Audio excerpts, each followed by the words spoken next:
This is the Detroit Sports Podcast Network. What's up, jerks? Manning retired. Sure. Both. I like kickers.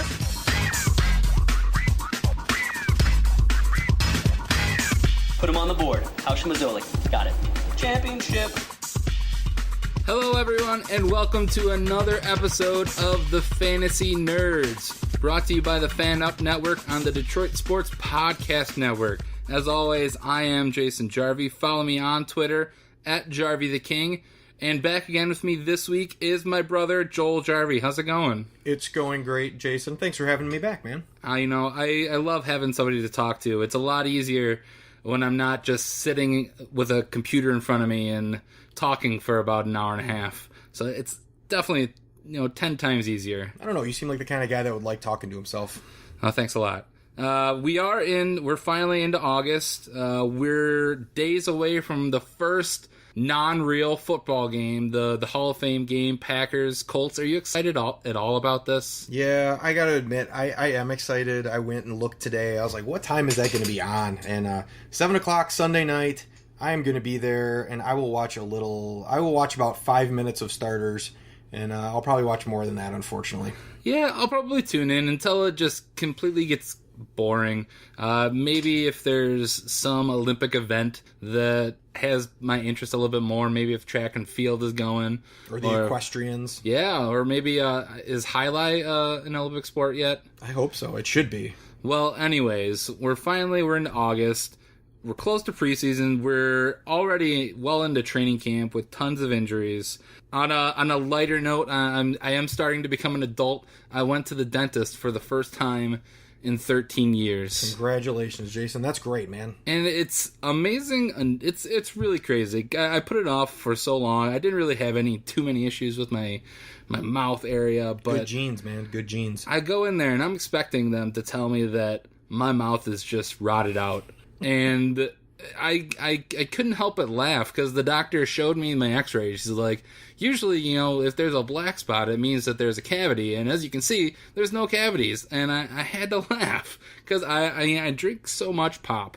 Just the pop alone, I'm surprised that I did not have any cavities. You're just defying the odds. You should call up Coke and Pepsi and let them know. I should, and tell them it's a scam.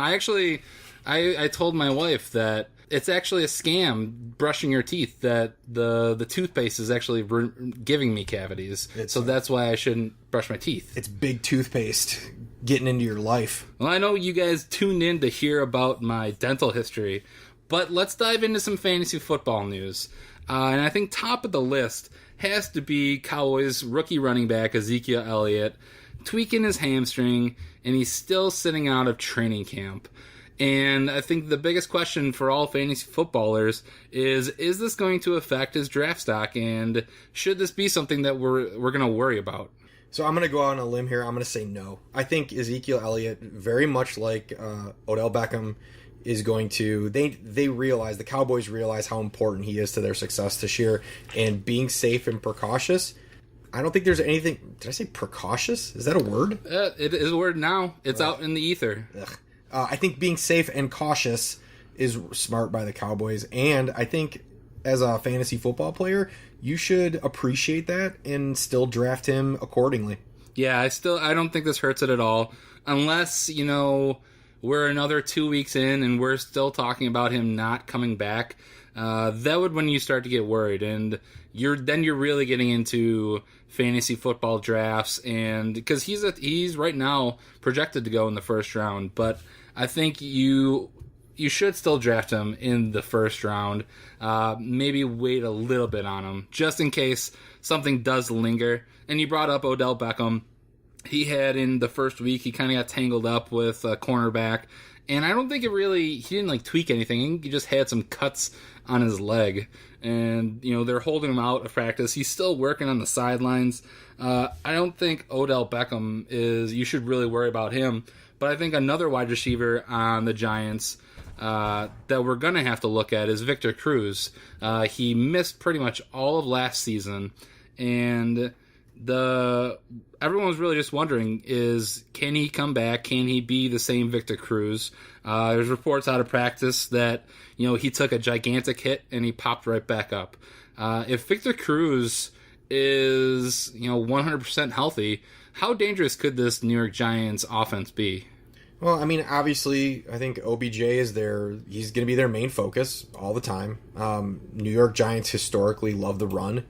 And what do we have there? Rashad Jennings? Rashad Jennings is still there. I think it's really the same host of running backs that they've had for a couple of years. Sure.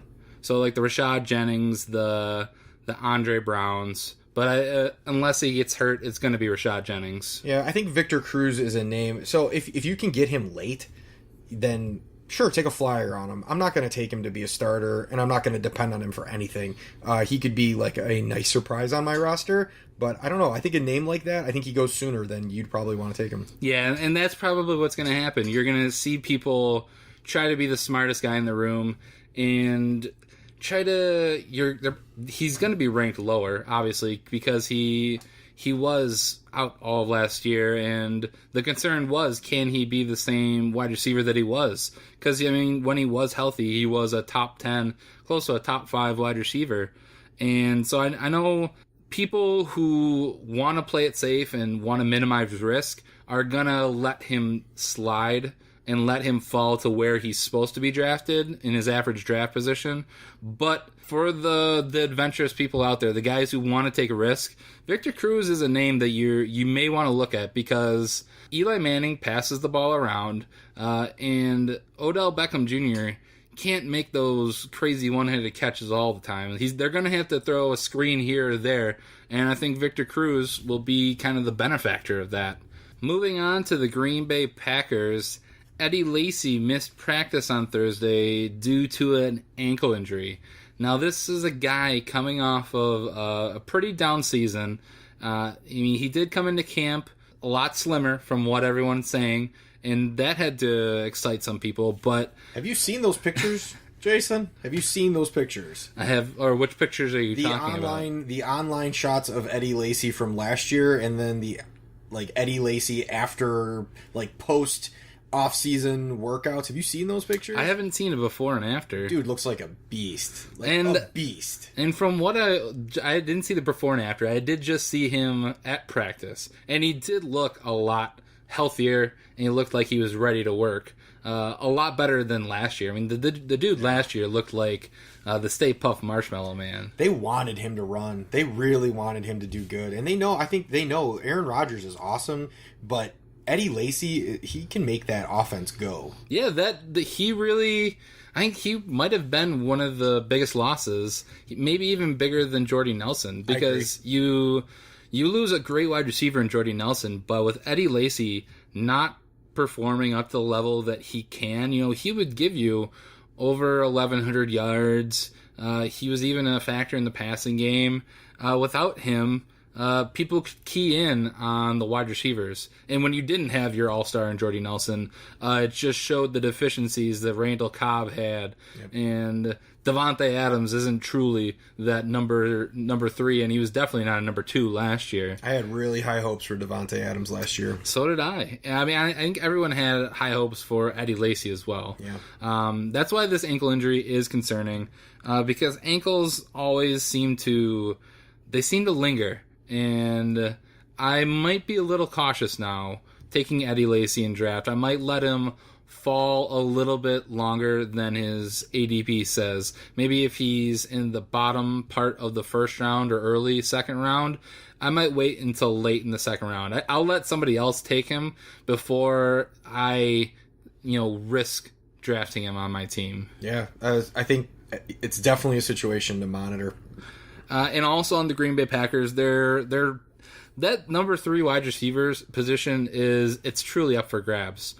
Jordy Nelson back healthy, Randall Cobb he's solidified the number 2, and it's a big toss up as to who's going to be that number 3 guy. And Ty Montgomery, when healthy, has probably the edge, but then you have your Devontae Adams, as we said, Jeff Janis is still there. I thought Jeff Janis was going to be good last year, but it just didn't really pan out. And then the Jared Abracadabra from Wisconsin. I think any one of those three at one point could be the number 3 guy. Do you feel strongly about any one of those guys though? Not really. So I think Green Bay, you're going to get. I mean, Jordy Nelson's going to get his, and then Rodgers is going to pick one guy every week. And let's face it, Rodgers is one of those guys that when it comes to fantasy, you want him on your team. But when you have the wide receivers that he's throwing to, he hates you, fantasy football player, because he's never going to pick the guy you start. One week it's going to be Arbodaris getting all the catches, and then next week it'll be Jeff Janis. And you're never going to pick right. So in that situation, I don't think any of them really stick out to me as someone that I think is going to really make a difference or you're going to want to target. I think one of the positions that people are discounting is the tight end spot for the Packers. Last year Richard Rodgers kind of emerged as that top tight end for them, and I thought he was going to be pretty decent going into this season, but then they went out and they signed Jared Cook, who was he's a pass catching tight end. Either one of those guys are going to eat into that third wide receiver's production. So I think you have to be really careful if you're drafting that third wide receiver from the Green Bay Packers, because it's truly going to be a boom or bust. Either they're going to go off for 3 receptions for 110 yards and a touchdown, or they're going to give you absolute 0. Yeah, you know who else discounted the Packers tight end position? The Lions defense on the last play of the game. Oh, no! To quote on Dan Miller. It still hurts. It does. I think everyone else knew that was going to be a Hail Mary, except for Jim Caldwell. He thought it was going to be one of those rope-a-dope lateral plays, which is why they didn't put Calvin Johnson out there. And that is our playoff right there. We would have been in the playoffs if not for that. Hurts. Moving on. Tennessee Titans, Andre Johnson. They picked him up a little while ago I think they just picked him up to put some competition on the team, but I think he's going to push people now to be either the second or the third option on that team for Marcus Mariota.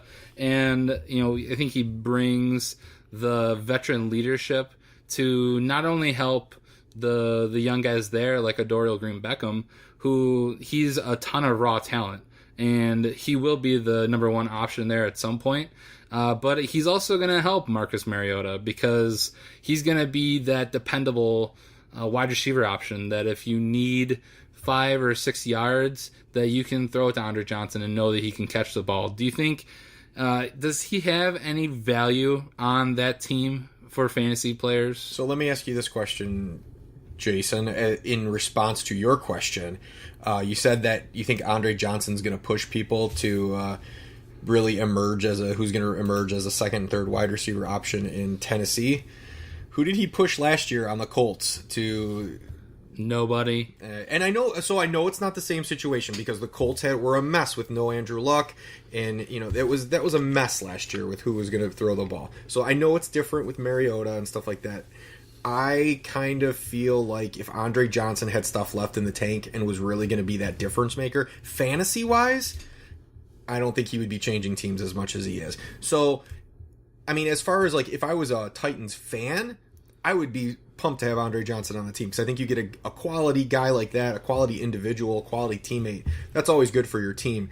Fantasy-wise, I don't really care about Andre Johnson anymore. So are you even drafting him, or are you just or you maybe take a flyer on him late in the draft? Yeah, so I'll never say no. I mean, I'll never say no to guys, but it's all about value, right? It's all about minimizing risk and getting guys that you feel like you can perform week in, week out. And there's a time to draft Andre Johnson. For me, it's probably a lot later than it would be for maybe some other people. Now, I want to get your input on another veteran wide receiver that was recently signed to a team. I talked about it last week, but Anquan Boldin, signed by the Lions. Mm-hmm. Where do you see him? Where do you see him on the team as far as depth chart? And I mean, does he have similar value to Andre Johnson in fantasy, or does he have more value? That's a great question. So I feel like, again, as a Lions fan, I was very excited about the Anquan Boldin signing. And again, not because I'm really expecting him to go out and catch 10 touchdowns and just whatever. I just know that the Lions need leadership, and Anquan Boldin can be a leader. I'm very happy about that. Fantasy-wise, I feel like I would put Anquan Boldin maybe a little higher than Andre Johnson for the sake of, I feel like the pieces that are around the Lions and Anquan Boldin are a little bit more solid than what's going on in Tennessee right now.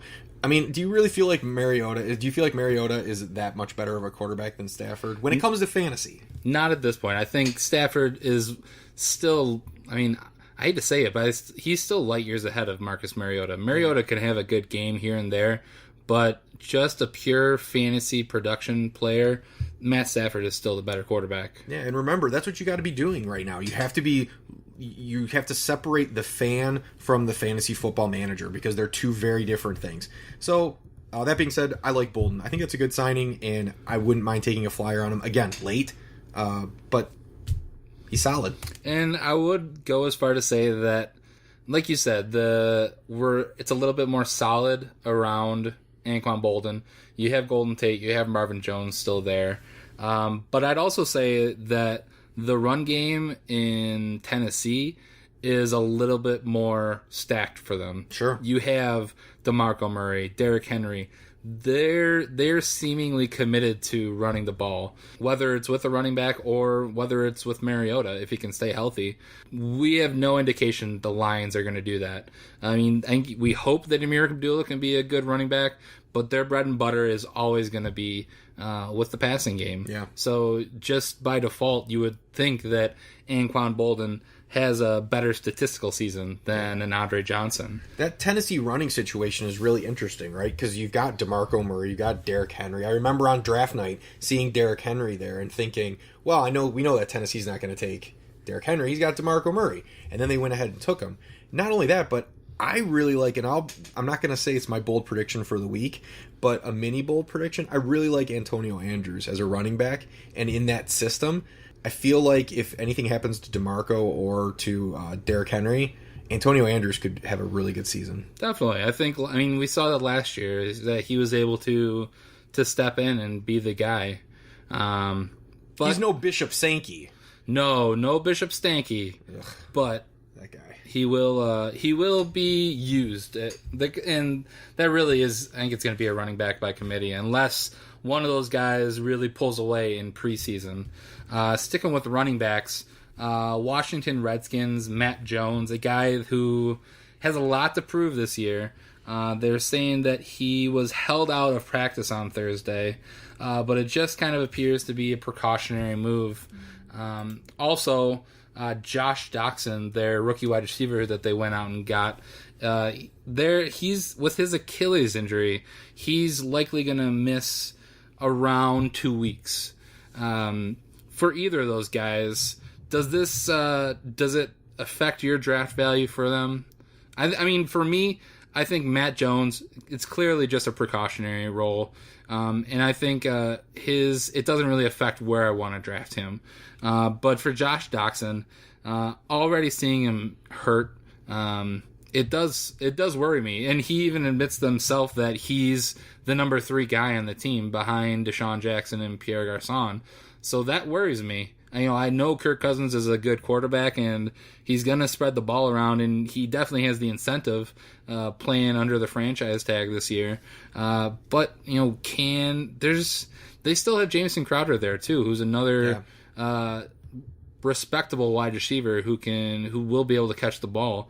I think it might hurt Josh Doxson's fantasy value this year. Yeah, I think so. I think if I'm looking at fantasy players, if I'm looking at a Redskin on my team, it's going to be either Kirk Cousins or Matt Jones.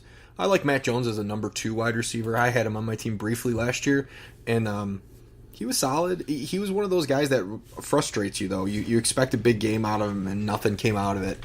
And that's always hard to watch. I remember that was a Monday night game for me, watching him on Monday night, needing that whatever you needed to get. You just needed that much to surpass your opponent, and he couldn't get the job done. And for some reason, I don't know, Jay Gruden seems like the kind of guy that's going to have a short leash on his running backs. Definitely. And, I think another thing that's hindering Josh Doxson is Jordan Reed. I think you could argue that Jordan Reed is the number one option on that team. It's likely going to go, the progression will be Jordan Reed, Deshaun Jackson, Pierre Garçon, and already we're looking at 3 progressions, and then you're looking at Josh Doxson. Yeah. Now, there's definitely going to run some plays where they'll get him involved, but you can't rely on that. So I think you drop him down in your fantasy drafts, and you're likely just going to be depending on him as depth, because I don't think you can really rely on him to be your everyday starter this year. No. Sticking with wide receivers, moving to the Arizona Cardinals, John Brown, he's still in concussion protocol. And, as we've seen with recent years with the importance with concussions, he's going to remain out until he's completely healthy. Now, that entire wide receiver situation in Arizona, it was. I mean, would you go as far to say that it was kind of a magical season for the Cardinals last year? It was absolutely a magical season for the Cardinals last year. I don't know how they did a lot of the stuff they did. David Johnson? Really? Yeah, David Johnson. Even after talking with Yahoo's Brad Evans, who is completely convinced that David Johnson should be a top running back this year, I'm still on the fence. I cannot get behind that. I don't want to be the guy. I hate my draft position in our league this year. I'm drafting at 5. And that's usually my spot. That's probably around the area where David Johnson is likely to go, somewhere between 5 and 8. That's where he's projected. That's so high. I don't want to take David Johnson there. No. And just that entire Cardinals team, with David Johnson, I already said it in a bold prediction that David Johnson isn't going to be a top 10 running back. But with the wide receiver situation, Carson Palmer and Larry Fitzgerald both they resurrected their careers. Mm-hmm. With Larry Fitzgerald, Michael Floyd, and John Brown there, who's going to be the standout this year? And it always seems the past couple seasons that Michael Floyd is going to overtake this offense and be the number one wide receiver, and every year he just doesn't. Doesn't he have to this year, though? I mean, you can really count on Larry Fitzgerald, who fantastic player, but I mean, he's at the end of his career, and he's not the Larry Fitzgerald that he was. I mean, you saw him last year do some really amazing things, and I think part of that though was his willingness to move around and play different positions than what he has historically.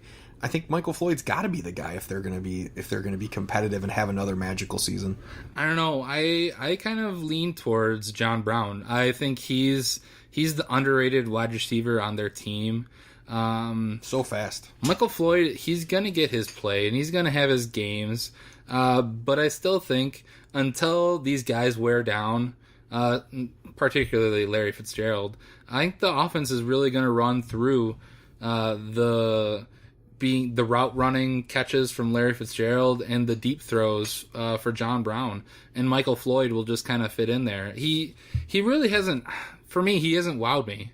Has he done anything to really say I'm a great wide receiver and you should start me every single week? No, but his speed is so sexy. It's his speed, right? I mean, that's why the Cardinals drafted him in the first place. The guy he's lightning fast on the field, and he can get behind DBs. And with the speed of the game now, and it being a passing league, those kind of guys, the Brandon Cooks of the world, the super whip fast guys are going to always be valuable in offenses.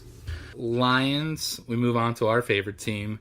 Theo Riddick, he was out for an undisclosed injury, but he practiced again on Thursday. He really kind of emerged last year as a PPR running back and a threat that way. Do you think he has any value outside of PPR leagues? From what we've seen, Amir Abdullah is likely going to be the number one running back, and they haven't ruled out that they would use Theo Riddick as an actual rusher. I mean, what's your feel? Do you think that they could actually use him as a real rushing running back, and not just your pass catching guy out of the backfield? I don't think so. I mean, which is so if you're in a PPR league, that's fine. Like Theo Riddick's a viable running back number 2. You know, he's a guy that you can plug in and you can feel safe that he's going to get a bunch of catches. He's going to be a legitimate option in the passing offense with no Calvin Johnson. But I think at the end of the day, you know, draft status means something to NFL teams. And the fact that they took Amir as high as they did, Amir's going to get chances. And, I mean, let's be real. Like, when it just comes to pure skills and numbers and things like that, the Lions need Amir Abdullah to be good. And fantasy-wise, having Amir Abdullah as a legitimate starting running back would be huge for a fantasy team. If he actually produces. Sure. And I'm of you, if... The only value Theo Riddick for me has is in PPR leagues. I probably stick with his ADP because there's probably going to be guys that are there that I'd rather have before Theo Riddick. I can't justify, moving up to draft a Theo Riddick. Moving to the Seattle Seahawks, we've talked about their running back situation a fair amount on this podcast because I'm such a big fan of CJ Prosise. But their incumbent starter, Thomas Rawls, he remains on the PUP list. And, I don't think they're in too much of a hurry to rush him back because I think they would rather have him. They'd rather have him for the full season and then rush him back and have him get hurt again. But there is some concern that he is still injured. And then CJ Prosise, he's now dealing with a hamstring injury. And then their other rookie running back, Zach Brooks, is also dealing with an undisclosed injury. Do you feel confident in all drafting a Seahawks running back right now, high, as a starting running back? So I'm not going to feel confident right now in a draft today or tomorrow or this weekend, which if you shouldn't be having your drafts this early anyway. I have to imagine, though, that by the time we have our draft day right before Labor Day, this situation will be shook out. And we'll have a much clearer picture of what Seattle's running game is going to be. There's no way that Pete Carroll's going to go into the season and not have a good plan on what it looks like. So, yes, one of those guys, I feel confident one of those guys will shake out as a quality fantasy back. Another guy on the Seahawks who still hasn't gotten back on the practice field is tight end Jimmy Graham. He hasn't practiced. He's had that knee injury. What's your feeling on Jimmy Graham? I'm pretty high on him because I think that the Seahawks they are going to be transitioning into more of a passing team with the emergence of Russell Wilson at the end of last season with Doug Baldwin. And, if Jimmy Graham can get healthy, I think he can almost return to the form that he was when he was in New Orleans, but he has to get healthy. Where would you feel comfortable drafting Jimmy Graham at this point? So, before the end of last season, if you'd have asked me about Jimmy Graham, I would have told you that, and I would have been fairly certain that Jimmy Graham was a product of the New Orleans system and Drew Brees. But he had some really good games at the end of last season. I feel like Jimmy Graham, tight end is such a coin flip outside of Gronk all the time. I would definitely feel confident taking Jimmy Graham as a top 5 tight end, just off pure potential and the history of what he's accomplished so far. But like you said, seeing where Seattle was going and seeing the evolution of that offense, and knowing that Russell Wilson could be a top 2-3 fantasy quarterback, people got to catch those balls. Jimmy Graham is a great option for that. Yeah, and I think maybe by the end of the drafting period, Jimmy Graham will move up because I think right now people are still looking at him in the bottom part of the top 10, maybe even outside the top 10 of tight ends. I know I talked about a mock draft I did last week, and I drafted Jimmy Graham in the 9th round of my league of that mock draft. And I felt pretty confident. I let the Rob Gronkowskis, the Jordan Reeds, Delaney Walker. I missed out on him, a couple of rounds before that, and I felt pretty comfortable in round 9 drafting Jimmy Graham. Okay, so lightning round right here, Jason. You say who you want. Do you want Jimmy Graham or you want Zach Ertz? Jimmy Graham. Do you want Jimmy Graham or Julius Thomas? I would probably do Julius Thomas for this because I think he's going to be good again this year. Do you want Jimmy Graham or do you want Jason Witten? Jimmy Graham. Do you want Jimmy Graham or Jordan Reed? Jordan Reed. Okay. I think Jordan Reed could arguably be the top tight end this season. Better than Rob Gronkowski. Oh, that sounds like almost a bold prediction. I did. I made that, I made the bold prediction that Rob Gronkowski wouldn't be the first or the best tight end, and Jordan Reed is, I think, the biggest argument for that. I think there are a lot of really good fantasy tight ends nowadays with Jordan Reed, Greg Olsen, even Delaney Walker, and I think Kobe Fleener also is going to be. What about Tyler Eifert? Tyler Eifert, another guy.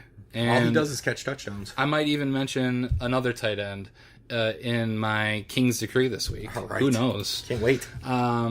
Moving on to the Miami Dolphins.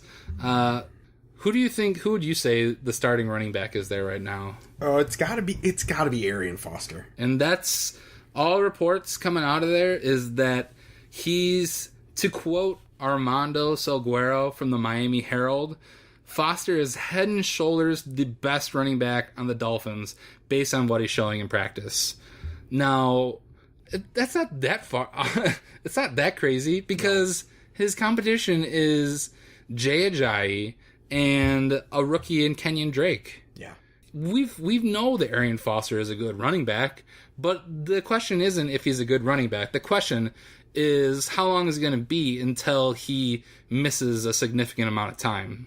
Yeah, it's tough. He's missed so much time over the last couple of years, but so I've always said that when it comes to like college football, that the college football as a whole is healthier when Notre Dame is good, just because it's good to have a good powerhouse team. Like, and let's be honest too, as State fans, college football is probably better when Michigan is good too. Like, it's good to have good teams. Arian Foster, when he's good, is good for fantasy football. He is good for fantasy football, and if he's going to have a good year this year, I think it's going to be a good fantasy football year. Well, whoever drafts him. If you do draft Arian Foster early, how high do you have to draft Jay Ajayi or Kenyon Drake? I think you have to move those guys up a couple rounds because, drafting Arian Foster as a starting running back, you're likely looking at drafting him somewhere in the first 4 to 5 rounds. Am I right? Absolutely. So I'd have to move. Whether it's Ajayi, I think Ajayi would probably be the next guy on the list because he's more of a every down running back. Mm-hmm. I think you have to move him up 2 to 3 rounds because you can't leave yourself vulnerable to be without Arian Foster for the rest of the season. Yeah, no, I think that's very accurate. I think you have to do that. It's similar to, and again, I'm not saying that this is the exact same situation, but last year if you took Le'Veon Bell, you needed to get D'Angelo Williams, and that paid off for a lot of people. But you have to move the guy up. You have to do it to get it. To really, it's insurance for your team. Now moving to the Chicago Bears, big surprise here. Alshon Jeffrey dealing with a mild hamstring issue. The guy is playing under the franchise tag, and it's already worrisome. I had big hopes for him because he was playing under this franchise tag, playing for a contract, and already he not even into the regular season, and we're dealing with a hamstring issue. It definitely has to affect his draft value right now. I think they're probably going to lean towards holding him out for the majority of the preseason because they'd rather have him healthy for week 1. But it worries me.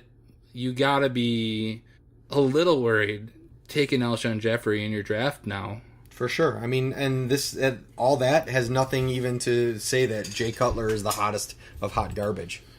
He's so bad. So many people are on Jay Cutler's on his Johnson right now. Stop. People love Jay Cutler. They think he's poised for a breakout season. This just in. He's not poised for anything ever again. He's had new offensive coordinators. He's had new head coaches. He's had new schemes. Jay Cutler is not a fantasy option, and he's just not a good NFL quarterback, period. Is there any chance that we're jaded a little bit? Because we've seen him so much, we are Lion fans, and we get to see the Bears a little bit more regularly. How are all these experts saying that Jay Cutler is poised for a good season and ready for a bounce back, but we are completely the opposite? He's a name. He's a name, and people get enamored with the name and some of the physical skills that you do see out of Cutler ever so often. You do see like amazing throws. I think it makes us actually less biased, quite honestly, Jason, because the only people that watch more Jay Cutler than we do is Bears fans. And I think Bears fans hate Jay Cutler. Right. So these experts, these quote-unquote experts, they're looking for who's going to be a sexy name that I can say that's going to maybe shock people, that'll get a click on my article, that'll say, hey, this guy's going to do good this year. I don't buy Jay Cutler. And, I'm just telling you now as a fantasy player, if you're listening to this podcast, just stay away from Jay Cutler. Fantasy football is all about minimizing risk, and Jay Cutler is all risk. There's nothing in his stat lines that show that he's going to have some sort of bounce back here. I think you look at Matt Stafford, and that's a player who's had great statistical years. He hasn't done great as an NFL quarterback, but fantasy-wise, he's a great quarterback. Jay Cutler, I'm looking at his stats for the last year. Last year, he had 3,600 yards, 21 touchdowns, 11 interceptions. Year before that, 3,800 yards, 28 touchdowns, 18 interceptions. Year before that, he only played 11 games, but he had 2,600 yards, 19 touchdowns, 12 interceptions. Year before that, 3,000, 19, 14. None of those stat lines make me feel comfortable that he's going to be a good NFL or a good fantasy quarterback. Going back to maybe his best statistical year, you're looking at his third year in the league when he was with the Denver Broncos, where he threw for 4,500 yards, 25 touchdowns, and 18 interceptions. After that, the only time he's come close to, he hasn't come within 900 yards of that total in his next 7 years. He's not even a guy that you really even need to even try. Let's just do the math, right? How many teams are in your league? Probably between 10 12, or 12. Maybe 14, right? So that means, just do the math, man. You need 14 starting quarterbacks. Is Jay Cutler in those top 14? Absolutely not, right? So let's say it's even 14. Is Jay Cutler in the top 28 quarterbacks? He might be in the top 28, but he's in the lower. He's probably somewhere between 25 and 28 for me. I can't justify him in that gigantic of a league, 14 teams. Yeah, he should be rostered. But if you're in your standard 10 or 12 team league, Jay Cutler, you should leave him on the waiver wire. He does not belong on your roster. I mean, he's your waiver wire pickup when you need to fill in a roster. And hey, the Bears are playing the Browns. Maybe he's going to have a good week. Yep. Moving on to the Carolina Panthers. Running back Jonathan Stewart had a pretty decent season last year. It was the first year without D'Angelo Williams, and he really excelled. I think he surprised some people. But they're saying that they're going to monitor his workload this year. He had over 250 total touches. And I think we've talked on this podcast before that there really isn't anybody behind Jonathan Stewart. I think we saw when he was out for a period of time last season that there just wasn't anybody else behind him. Is Fozzie Whitaker still on the team? I think so. I think it's still Fozzie Whitaker and Cameron Artis-Payne. Nice. They have the strangest named backup running backs in the league, but that doesn't translate to good fantasy play. It doesn't really affect his draft value for me. It does. It gives me a little bit of worry because he isn't that far removed from having a bunch of foot issues. But I think you have to go into the year thinking that Jonathan Stewart is going to be a viable starting fantasy running back. I'm not saying he's a running back 1, but I think he's right on there as a running back 2. Absolutely. He was my choice last time I came on this podcast as being someone that I thought could have a very breakout year. I think the Panthers know that if they want to have a chance at the kind of success that they felt last year, they're going to need more of a running game. They need to preserve Cam. They need to preserve that line in order to go far in the playoffs this year. I like Jonathan Stewart as a number 2 for sure. And to wrap up the news, we'll finish with the Kansas City Chiefs. Jamal Charles, who, up until last year was a unanimous, top first-round pick. And coming back from his, torn ACL, the second one within, 6 years. And it's in the opposite knee that he had the injury before. He's still day-to-day.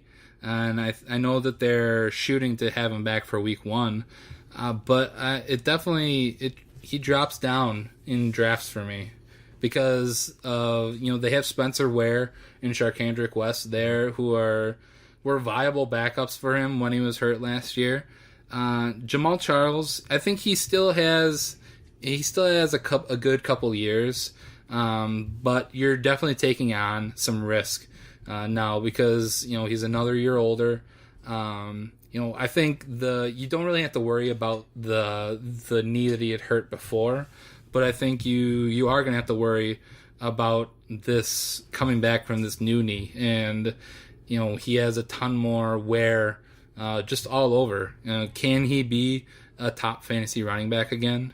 Yeah, that's a tough call, and again something I would monitor throughout the preseason. It hurts. I mean, as a Chiefs. If you're a Chiefs fan, again, I think you should feel great about Spencer Ware and Charkandrick West.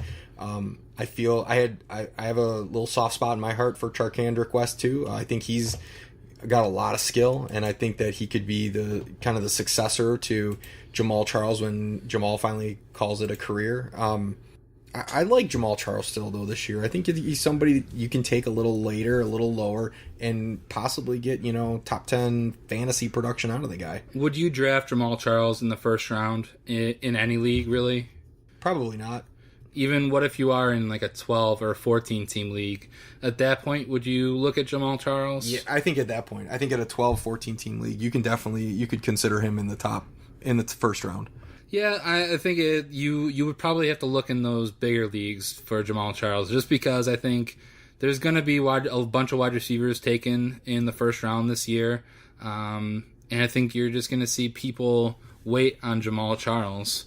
So that wraps up the news portion of this show. We're going to take a quick break. When we come back, we're going to talk about our favorite and least favorite players from last year, and how we feel about them going into this season. You're listening to the Fantasy Nerds on the Detroit Sports Podcast Network. The Fantasy Nerd Show is sponsored by the Fan Up Network. They've developed the ultimate fantasy football app. It's a one-stop shop for everything you need. You can track teams and scores across multiple platforms, get latest injury and player news, and access to expert advice. See the hot trends with waiver pickups and drops. It has everything you need to manage all your fantasy football teams. Android users can get the app in the Play Store, and an iPhone version is now available in the App Store. Go to fanupnetwork.com to learn more, and follow them on Twitter at fanupnetwork.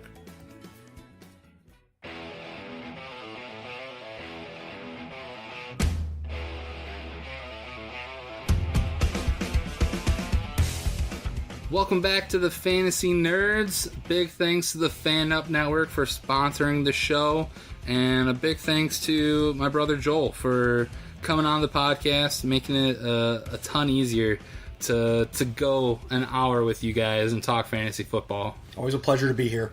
And we teased it before the break that we're going to talk about our favorite and least favorite players from last season. And this is something I think that every fantasy football player can relate to. There are guys who you draft that you either have an affinity for them or you just completely hate them. I think going back a couple years, anybody who drafted the Priest Holmes, or they were lucky enough to get Adrian Peterson when he started breaking out, I think those kind of guys have a special place in players' hearts? Is there an all-time guy that you kind of remember drafting and just holding on to? Yeah, that's a good question. I don't know about all time. I think I'd have to do a little more research. I mean, you're all obviously always partial to guys that you've won championships with, and you have a soft spot for them and know that they came through big for you when you needed it. So that's always a good thing. For one of those guys is Mark Sanchez. He was on. I've won 2 championships, and he was on both those championship teams. He was not a contributor on either of those fantasy teams consistently, but I'll always have a little soft spot for the Sanchez for the 2 championships that he was on when I won. So is it possible that you might draft Mark Sanchez this year? I'm not drafting Mark Sanchez this year. So he isn't that good. No. I think in recent years, I think I have to go back a couple years. There were some players who they did really well for me. I didn't win championships with them, but they were just dependable running backs, and it was a duo of running backs, and that was Marion Barber and Rudy Johnson. And I think at least 2 or 3 seasons, I got those guys, and they did pretty good for me. I remember the Marion the Barbarian era for your teams. I remember that.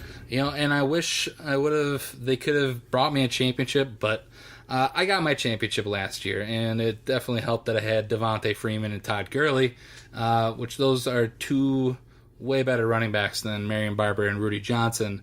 But just looking back at last year, there's a couple players that I had in our league that really, I didn't draft them with really high hopes, but they just panned out. The first guy on my list is D'Angelo Williams. I drafted him pretty late. I think people had pretty much counted him out last year because everyone figured that Le'Veon Bell had that position locked up. But, he had that hot start last season when Le'Veon Bell was suspended. And, I didn't start him because I think nobody really knew that he was going to do really well in those first 2 games. And then, of course, Bell goes down with the injury. And D'Angelo Williams, I think he ended up as a top 10 running back last year. Yeah, for sure. I mean, that's a definite roll of the dice that you took last year. But, I mean, when injuries, you hate to see guys like Le'Veon Bell get injured, guys that, studs like that. But it always happens. And a guy has to be ready to fill in. D'Angelo Williams was great last year. And I think this is a guy that you have to draft this year.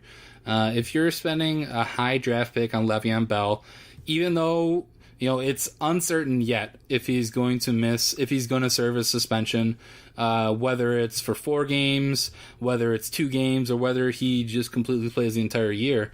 I think any Le'Veon Bell owner has to look at drafting D'Angelo Williams. And I think, we talked about, who did we talk about drafting 2 or 3 rounds higher? Jay Ajayi. I think this is a guy you even have to bump up even further. Absolutely. You have to go 4 or 5 rounds higher because he definitely has the ability to be that number 1 running back. And I think he just kind of works in that offense because I don't think there's a whole lot of pressure on him. I think it's Big Ben's team. Antonio Brown is going to get his, Marcus Wheaton, Sammy Coates, all those guys there. And I think even Ladarius Green, if he's healthy, he's going to be a good pass-catching threat there. D'Angelo Williams, I would definitely draft him again this year. Yeah, it's about value, right? It's the difference. So when we were talking about Jay Ajayi, we were talking about what do you expect out of Arian Foster? If we do that the exact same way, what do you expect out of Le'Veon Bell versus where should you take D'Angelo Williams? You obviously expect a lot more out of Le'Veon Bell this year than you do Arian Foster, so that means you just got to bump D'Angelo Williams up even higher. Yeah, and going on to the second guy that I really liked last year, who, again, I think people counted him out, and last season we tried out the 2 quarterback system in our league. Yeah. I drafted Andrew Luck high, and I think I drafted him in the first round. because I expected him to carry me to the Super Bowl, which that obviously didn't happen. So I had Andrew Luck high, and then I figured that I could wait on my second quarterback.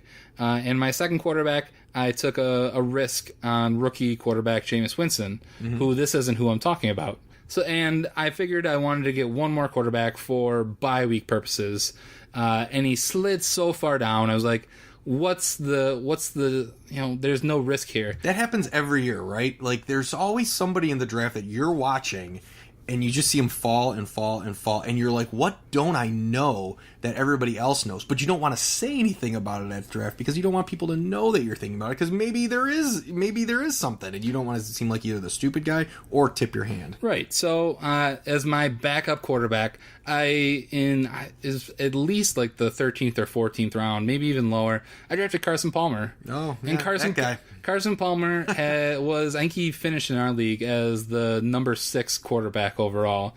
What did we say about that season? Magical. And whether...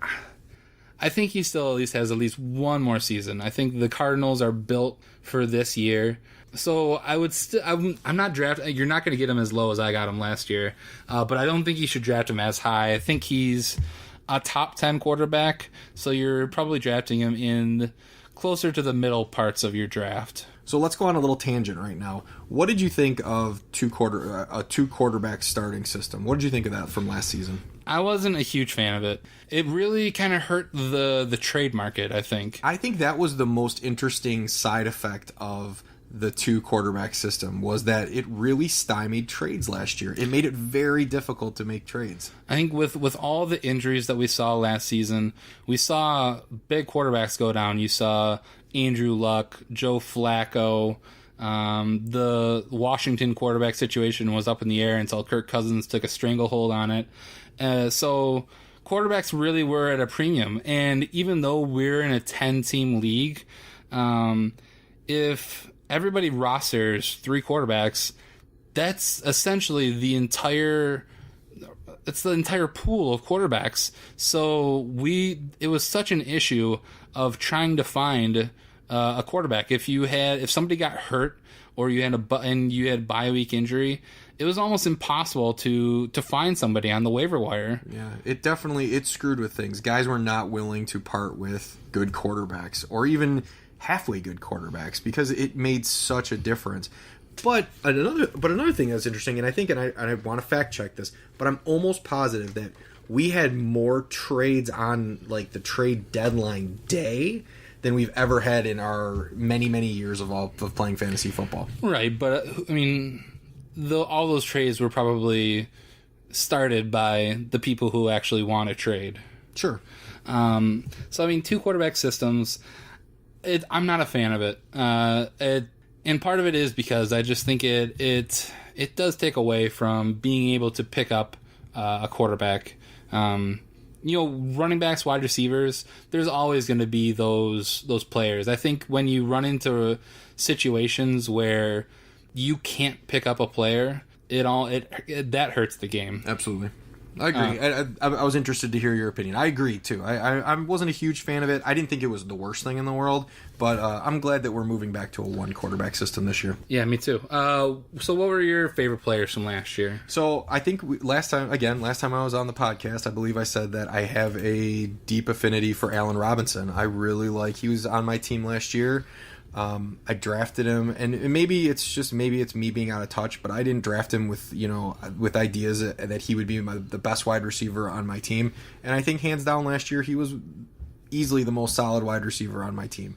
I've had him a couple years now, and I like Allen Robinson a lot. The Jaguars in general, I don't know that it's really a team that I want to load up on fantasy players, but I felt very comfortable with Allen Robinson last year. Anybody else on your team that you just fell in love with, or that you would want to draft again? So again, I said earlier too about Charkandrick West, soft spot for him. I thought he overperformed last year, and I was really I was glad he was on my team. I made a trade a couple weeks into the season last year and picked up Todd Gurley. And man, it had been a while since I'd had just a true stud at running back. And Todd Gurley again, makes that kind of old school fantasy football player in me, makes my heart beat a little faster. Like, I just love stud running backs. And he was definitely a stud last year. My problem last year was I could never, ever find a number 2, ever. I could never make it happen. I tried Frank Gore. He's trash. And if we're gonna segue into who are we done with and who are we sick of, it's Frank Gore. I'm done with him. I know I've said it before. I'll probably draft him again this year. That's a guy who you always draft. He's a guy I always draft, and he's trash. When I draft him, he's garbage. When I don't draft him, he's great. So, hey, everybody out there, I'm not drafting Frank Gore this year. Move him up on your draft boards and get him, because he's not going to be there to sabotage my team this year. And I actually think Frank Gore might have a decent season. I don't think he's going to be top 10, but I think he has the potential to be kind of that low-end number 2 running back starter on your team. He can be the number 2 starter on your team. Yeah, well, he would suck if he was on my team. And that's something... I have a lot more least favorite players. I've had so much bad luck over the years. I could name them off for you. You know, Marshall Faulk. Marshall Faulk was okay, but he did have a bad season for me. The biggest ones would probably be Curtis Martin. Curtis Martin killed me. He had a stretch of over 1,000 yards and a bunch of touchdowns. And the year that I draft him, finally, he does nothing. He gets hurt. And my biggest one would be Shaun Alexander. I drafted him the year after he had that gigantic season, and then he just did absolutely nothing. And I'm pretty sure that if I saw Shaun Alexander on the street and I met him, I would have a hard time liking him. I'm not going to go as far to say that I'd punch the dude in the mouth, because I'm pretty sure that he could take me. Yeah, he's probably still a big guy. But there are players that I hold a grudge for, and that's one of those players. I feel a little weird saying this, but I had a huge grudge against Braylon Edwards. Nice. The Michigan wide receiver. He went to the Browns, played for the Browns, the Jets, 49ers, Seahawks. And I held a grudge for him for so long because he absolutely killed Michigan State in that one game. I remember one of my first jobs when I was interning at the sports station was right around the time of the Michigan State game, and they wanted me to pull the highlights from that Braylon game. And torture. Before that happened, it wasn't really on my mind, but pulling those highlights, it just made me so mad again. It made me relive everything. But Braylon, I got the chance to work with him in radio for a couple weeks, and I have to say the dude he's a super nice guy. So the grudge I will never forget, but I can start to move on. But Shaun Alexander, he would have to probably buy me about a dozen burritos before. Just a dozen. Maybe more, but we'll see. See, that's the beauty though of sports, right? You can hate the guy for what he did to you in fantasy or on the field. It doesn't mean that you hate the guy in real life. It also, people always confuse too. Like, I can't stand Michael Jordan. One of my favorite teams of all time was the Bad Boy Pistons, and I love those Pistons. And for what he did to the Bad Boys and to Isaiah Thomas, I'll never forgive Michael Jordan. But if you want to know who was the best NBA player I've ever seen play, it's Michael Jordan. Yeah, hands down. So looking at my least favorite players from last year, I have to start with Andrew Luck. I took him really, really early in 2 drafts last year. I took him first in the first round in our draft. I took him second in, I think, the radio station draft. And, and both of these players that I have listed for least favorite, I think you said that both of them were locks. I think pretty much every time you've ever drafted any of these guys that you say you hate now, I've talked you into how it was a good pick. Right. So Andrew Luck definitely had a lot of things going wrong for him last season. He had the shoulder injury, and he had a depleted offensive line. Frank Gore sucked it up. Andre Johnson was able to do nothing, and then ended the season with the lacerated spleen. But I think Andrew Luck is the guy that I can move on from, just because I think he has too much talent to stay away from him. He's still going to be likely a top 5 quarterback drafted. He does scare me, though, a little bit, because some of those injuries were so... A lacerated spleen? Like, that's such a weird injury. It's such a weird injury, but it's not something that I see happening again. Well, who do you know that's ever come back from a lacerated spleen, Jason? I feel like I've heard that before. But, you know, if it was like a broken collarbone or a back injury like Tony Romo's had, I'd be a little bit more worried. But Andrew Luck, I think he still has the ability to come back. Now, this other player, I'm not going to draft him again, and that's Jeremy Hill. Oh. That was, you know, going into last year, he had his rookie season where he had 222 carries, 1,100 plus yards, 9 touchdowns, averaging 5.1 yards a carry. He was on my championship team that year. And you were like, oh, dude, if you're looking for a lock running back, Jeremy Hill, he's a stud. He's going to carry the ball for you. So I can honestly say that both those guys that I told you about last year, Andrew Luck, Jeremy Hill, I was all in on both those guys. And I didn't do it. There was no malice or anything. I'm not about, like, we talk about fantasy football all the time. And the fact of the matter is when you have close friends that you play in leagues or family that you play in leagues with, I don't play the game of giving away false information or anything like that. I was all in on those guys, man. And they just, both their seasons just took complete left turns. And Jeremy Hill, it's so odd. You know, he finished with almost the same amount of carries, but he only had 794 yards. He ended up with 11 touchdowns, so he improved on his touchdown total, but his yards per carry was 3.6 yards. That is not good. I can't do that. You know, to finish off the season, I think he finished just outside the top 20, and the touchdowns really saved him. But the thing about his 11 touchdowns is that 9 of those touchdowns came in 4 games. So I would rather have a guy... if he has 11 touchdowns, I would much rather him spread those out amongst the entire season rather than have those really big games. Because those big games, unless the rest of your team goes off, it's just going to be wasted. Yeah, boom or bust doesn't work in fantasy. It just doesn't. You want consistency. So, I mean, this is a guy that I'm kind of staying away from. I'm gonna wherever his average draft position is, I'm gonna let him slide. I'm not gonna, you know, if it gets way crazy where it's 2 rounds after where his ADP slotted him and he's still there, I'm gonna take him at that point. But I'm gonna let him pass. You know, if his average draft position is right around 20 or 25. I'm going to wait until the 35, 40s to even really think about Jeremy Hill. I think that's a fair assessment. So, I mean, do you have any other players that you did not, or that you had a bad season last year that you either think that they're going to be good this year or you're staying away from? So I drafted DeMarco Murray last year in the hopes that he would be just an absolute stud. I needed him to be my stud last year. And, I mean, I ended up turning DeMarco Murray into Todd Gurley last year, so that was a win in the long run. But DeMarco Murray really left a sour taste in my mouth. And it's not the first time he's done that.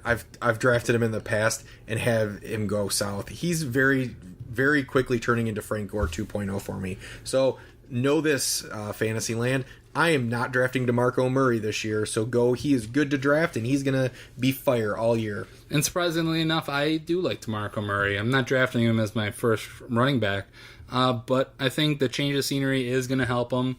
I think that Chip Kelly offense just wasn't really the right fit for him, and I know he did benefit from having the best offensive line ever in Dallas, but I think the Tennessee Titans, they have been building their offensive line. They have Taylor Lewan. They drafted Jack Conklin from Michigan State. I think that line is going to be better. As long as DeMarco Murray can, you know, hold off Derrick Henry and Antonio Andrews and stay healthy, that's the question. I think he's gonna have a decent fantasy season. So we're right about at the end of this episode, but we can't leave you without giving you the King's Decree.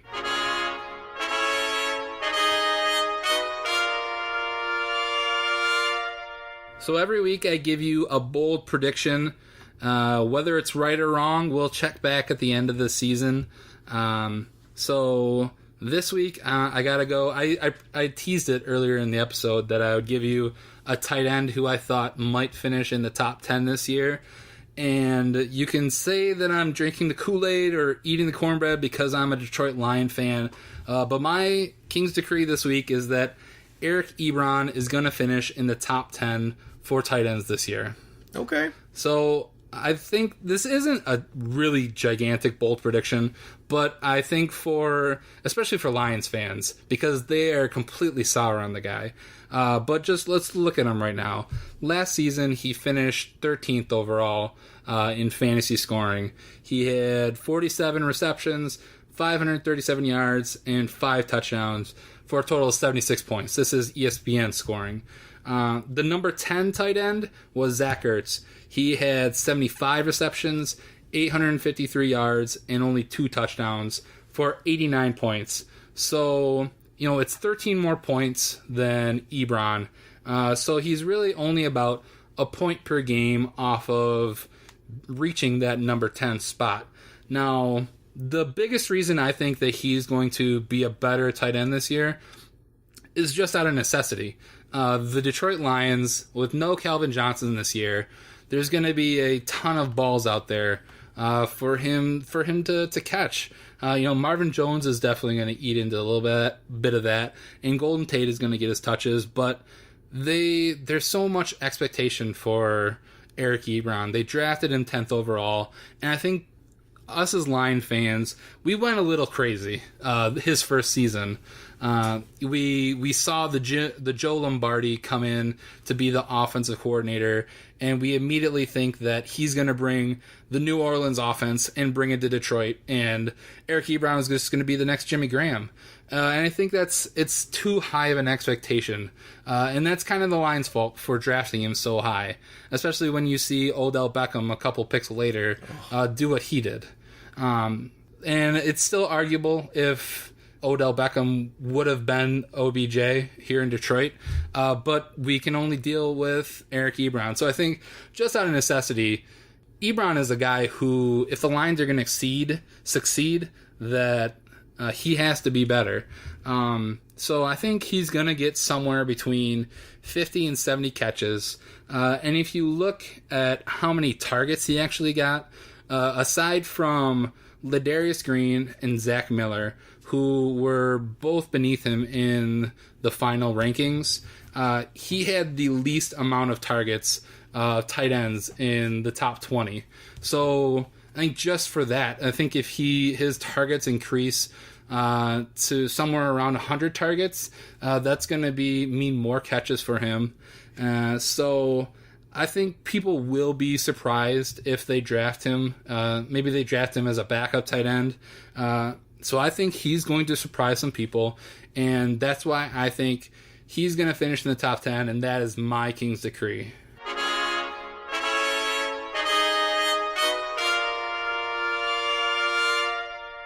Let's push your King's Decree, right? You said top 10. Will you say top 8? I'm saying top 10. I'm not going to go that far. Okay. Because I think top 10 is easily attainable. Top 8, I think he definitely has the ability to. I think high end, I would say top 5. Okay. I think if that's the absolute top end. But that means that he's finally developed into the tight end that the Lions saw him being, and he's one of the best tight ends in the league. I'm not ready to go that far. I'm a crazy Lions fan. I'm not insane. So I stick with my top 10 prediction. Okay, well, everyone's hoping that he tops out just like you say he does. Now, I know that you have your own bold prediction. It's not a King's Decree. I don't know. You don't have a nickname, so it's got to work on it. Joel's prediction. Do. Anyway, so this is what I think. I think Justin Forsett had himself a nice season last year in Baltimore. He was a solid running back. He looked pretty good, and he overperformed for sure. My bold prediction for the season is I'm going to say that Terrence West, who is new in Baltimore, is going to unseat Forsett as the top running back, and have himself a nice little fantasy season this year. Terrence West, he was from Cleveland, wasn't he? He was, yeah. He was from the West Crowell Monster.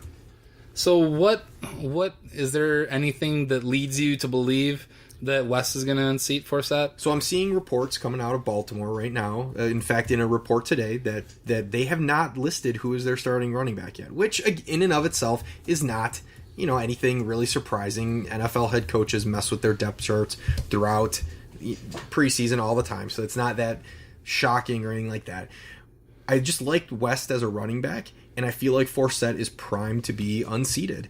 And I think that's a guy you can get like crazy late, super late as a sleeper. And if it's a last round, that's one of those guys that I think could come out of nowhere and really have a good season in a good offense, really. Now, is this Terrence West? Is it going to be from the beginning of the season he's going to be the starter from there on out, or by the end of the season Terrence West is going to be the number one running back there? I think if Terrence West overtakes Justin Forsett, it happens earlier in the season rather than later. I'm not saying week 1. Because NFL teams, a lot of times, head coaches are tough to make changes like that, and they want to give their guy the chance. But I feel like if it happens, it'll happen early in the season. So, like I said, maybe he's a late round grab, his last 2 rounds, snap up Terrence West, or maybe he's like a week 1, week 2 free agent pickup. Well, I hate to steal your sunshine. Or to rain on your parade. Do it. But I'm actually going to have my own bold prediction. I'll even call it Jason's predictions for this one. And it's directly in contrast with your Terrence West. And my prediction is that rookie running back Kenneth Dixon will actually be the starting running back for the Ravens. Okay. I think that running back, just the monster that it is. It's kind of like, it's similar to the Titans, but a lot worse. Like, the Titans have a lot of good running backs, but I think the Ravens have a lot of mediocre to bad running backs. Okay. Justin Forsett, I think he's shown that he's a decent running back, but he's nothing special. No, in 2014, I think it was kind of an anomaly. And Terrence West, I think he's a little bit older, and I think Kenneth Dixon, I think him coming in, I think he has what it takes to be the starter there. That's fair. Let's write it down, and we will come back after the fantasy season, and we will all laugh at how I was wrong about Terrence West. And we'll probably laugh at how Justin Forsett beat both of our guys out. Number 1 running back this year in fantasy. You watch. Oh, that would suck. That would suck. That would be so boring. But that's going to do it for this episode of the Fantasy Nerds. Big thanks to Joel. Where can people follow you? Oh, follow me on Twitter at Joel Jarvie. And you can follow me, Jason Jarvie, at Jarvie the King on Twitter. We'll come back next week. We'll be well into the actual preseason games. We'll have a recap of the third quarterback and running back on the Colts and the Green Bay Packers. Awesome. But until then, you guys stay frosty, and later, nerds. Wait, stop the presses. We can't end this episode without giving a big shout out to our friend and co-host Chris Hinks. It is his birthday today. He turns 41. You are older than us, but you are still better than us in fantasy football. It's all about those rings. So happy birthday, Chris. Hope you have a great day. Later, nerds.